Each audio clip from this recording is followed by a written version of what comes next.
Hello বন্ধুগণ, সকলে কেমন আছেন? আশা করছি ভালো আছেন। আমরাও ভালোই আছি। আমি তো বিশেষ করে ভালো আছি।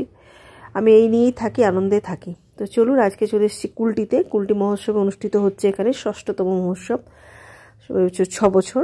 এটা পুরো মেলার মতন, জায়গাটা খুব সুন্দর লাগছে। আমরা আজকে সন্ধ্যে বিকেলবেলায় এসেছিলাম একটা বন্ধুর বাড়ি, সেখান থেকে আবার এখন এসেছি মহোৎসব একটুখানি দেখে যাওয়ার জন্য। চতুর্দিক বেশ সাজিয়েছে, খুব সুন্দর। তো অরুণিমা বারবার করে ডাকাডাকি করছে। অরুণিমা হচ্ছে হর্তাকর্তা বিধাতা। তো অরুণিমা আমাকে বললো যে রুনা, স্টেজে চলে আয়, চল প্রদীপ জ্বালাবো আমরা। তো চলে গেলাম স্টেজে, খুব ভালো লাগলো। তো চলুন এবার স্টেজে গিয়ে প্রদীপটা জ্বালিয়ে নিই, তারপর আপনাদের সঙ্গে আবার কথা হচ্ছে। ষষ্ঠ কুলটি মহোৎসবের চতুর্থ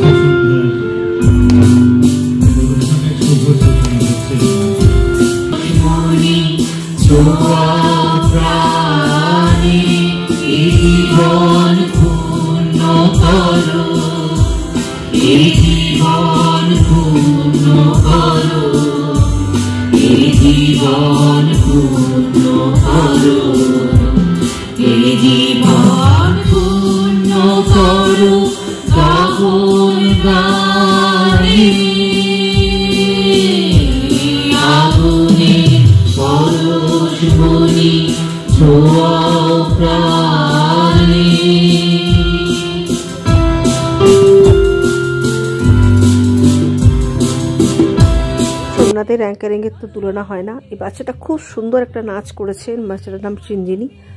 তো আমি তো গানটা দিতে পারছি না, কারণ গানটা দিলে কপিরাইট খেয়ে যাব। আপনারা শুধু নাচটা ভালো করে দেখাতেও পারছি না, এত লাইটিং না, লাইটিংয়ে কিছু ভালো করে ছবি তোলা যাচ্ছে না। আমাদের ছোট্ট সঞ্জিনী হাততালিটা এই কারণে বড় বললাম, আগামী দিনে ও এরকমই একজন বড় নৃত্যশিল্পী হবে।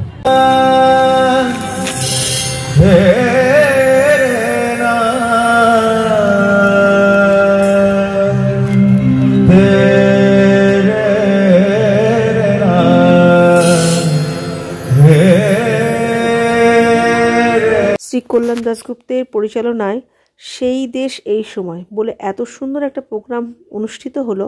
আমার ফেসবুকে গিয়ে আপনারা, আমার লাইভ করেছি, সেটা আপনারা দেখতে পারবেন। তারপরে দিন এই যে ভিডিওটা আজকে এখন যেটা দেখছেন, সেটা 29 তারিখে। আমি দুদিনের ভিডিও একসঙ্গে করে আপনাদের সঙ্গে ব্লগের মধ্যে শেয়ার করছি, কারণ কি নাহলে অনেক বড় হয়ে যাবে সব নাচ গান। আমি তো খুব সুন্দর অনুষ্ঠানটা হলো। এই অনুষ্ঠানটা পরিচালনা করেছেন সন্দীপ ঘোষ, শ্রী সন্দীপ ঘোষ এই পরিচালনা করেছেন। খুব সুন্দর হলো, সবাই গানগুলো খুব সুন্দর করলো। তো আমি চলে যাচ্ছি। এরপরে আসছে আমাদের যে অরুণিমা আছে, বা তার সঙ্গে শিরূপা আছে, পরিণতি আছে, তাদের একটা নাচের অনুষ্ঠান ছিল আজকে 29 তারিখের। মূল আকর্ষণ হচ্ছে কেকা ঘোষাল। একসময় নাকি ইন্ডিয়ান আইডল বা এই জি সারেগামাতে আর কি সে গান টান করেছে। তো যাই হোক, সেই হিসাবে সেই খ্যাতিতে তাকে নিয়ে আসা হয়েছে। তো তার গানগুলো তো আমরা শুনলাম, শুনে আমরা অনেকটা রাত হয়ে গেছে, আমাদেরকে বেরিয়ে যেতে হবে। তো আমরা বেরিয়ে পড়লাম। সঙ্গে তো আমার বোন এবং কাকিমা সব ছিল। ওরা ছিল বলেই আমি একটু রাত অবধি বসতে পারলাম, ওদের সঙ্গে প্রোগ্রাম অনুষ্ঠান দেখতে পারলাম। নাহলে সচরাচর আমি এত রাত অবধি থাকি না, খুব বেশি হলে 8টা অবধি থাকি। এই যে কেকা ঘোষাল গান গাইছে, বাইরের স্ক্রিন থেকে এই ছবিটা তুললাম। মানে এতটা দূর থেকে আমি ছবিটা তুলিনি, আমি সামনে গেছিলাম কিন্তু আমি ছবি তুলিনি। আজকের মতন ভিডিওটা এখানেই রাখছি। সবার সঙ্গে থাকুন, পাশে থাকুন, অবশ্যই লাইক কমেন্ট শেয়ার করুন। অনেক অনেক ধন্যবাদ সকলকে। বাই বাই, ভালো থাকুন।